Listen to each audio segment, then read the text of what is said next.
At dahil araw nga ng Webes, kaya naman mag-open loop tayo para din masana yung mga gift birds sa atin kasi bibitawan na natin sila ngayong araw. Para din masubukan natin kung aalis ba sila o mag-i-stay sila dito sa loop natin. Kaya naman kung mapapansin nyo nga dito ay bukas na nga din pala yung aking loop kasi hayaan ko lang sila dyan na lumabas para malaman din nila kung saan sila babalik. At ayun na nga, lumipad na nga din pala yung ating isang blue bar at sumunod na nga din pala yung isa nating gift bird. Guys, open loop tayo kaya yung gift bird sa atin ni Tropa pumitik, lumipad yung isa. Pero yung isa nagpasok na sa loob ng kulungan. Tapos kasama niya yung blue bar natin. Nasaan na yun? Ayun. Hindi ko alam kung dadapo yung gift bird sa atin. Ayun. Ayun oh. Bilis. Kasunod yung blue bar ko. Mapuno kasi. Ayan oh. Ayan yung dalawa.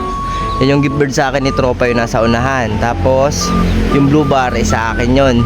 At dito nga sa mga oras na ito ay bumaba na nga din pala yung blue bar pero hindi niya kasama yung grizzle na gift bird sa atin. At hindi ko din alam kung andyan ba siya dyan sa taas ng mga puno o tuluyan na siyang umuwi sa loop na pinanggalingan niya. At sa mga oras nga na ito ay nagbababaan na nga din pala yung mga ibon ko. At habang nagbababaan yung mga ibon ko ay hinihintay ko nga din pala na may lumabas galing dyan sa taas ng puno. Ang kaso nga lang ay wala. At dahil alas 7 na nga din pala ng umaga kaya naman mag-aasikaso na ako kasi may pasok pa ako ng 8. Kaya naman i-update ko na lang kayo mamayang hapon pag uwi ko. At dito nga pagdating ko galing sa trabaho ay dumiretso na nga din pala ako dito sa aking loop at nagulat ako nang may nakita ako na isang itlog dito sa sahig ng aking loop. Kaya naman tiningnan ko yung pinaglilimliman ng pares ni Uno. Guys, may nakita tayong isang itlog dito sa labas. Kala ko siya na ito yung una. Ayan pala yung unang itlog na inilipat natin dito basag na.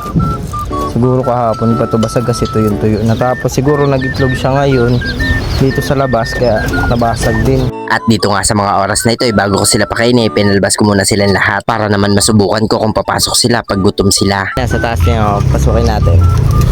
Oh, ayan, dumadapo kahit malapit ako. So ayun, effective nga na pag gutom sila ay mabilis silang pumapasok. At sa mga oras nga pala na ito ay yung pares na lang ni Uno yung hindi pa nakakapasok sa loop natin. Habang hinihintay ko nga pumasok yung pares ni Uno ay may napansin ako na lumilipad sa taas ng loop natin. Pakiramdam ko nga sa mga oras na ito, siya na nga din pala ito yung gift bird na lumipad sa atin kaninang umaga. Kaya naman sa mga oras na ito kahit malapit na mag alas 6 ay pinaronda ko na nga din pala yung aking mga ibon. Para naman kung sakasakaling bumalik kung umiikot dito sa loop natin ay sumabay siya sa mga pinaroronda natin na ibon. At feeling ko nga ay nakadapo lang siya dyan sa may puno o sa mga bubong na malapit sa amin. Kaya naman sa mga oras na ito hinahayaan ko lang lumipad ng lumipad yung aking mga ibon kahit malapit na mag alas 6. Kasi malakas talaga yung pakiramdam ko na yung grizzle na umiikot kanina ay siya na yon yung gift bird na lumipad sa atin kaninang umaga. Yan guys, magandang pangitain niya kasi bumalik sa atin yung grizzle na gift bird sa atin. Lumipad siya kaninang umaga, bumalik siya ngayong hapon. Ayan oh. Pagod na pagod, mukhang pagod na pagod ka karonda. Pero ngayon ka, yung buntot niya may bawas. Dati wala naman niyang bawas. Hindi ko alam kung nabunot o may dumakma sa kanya. Papasukin natin.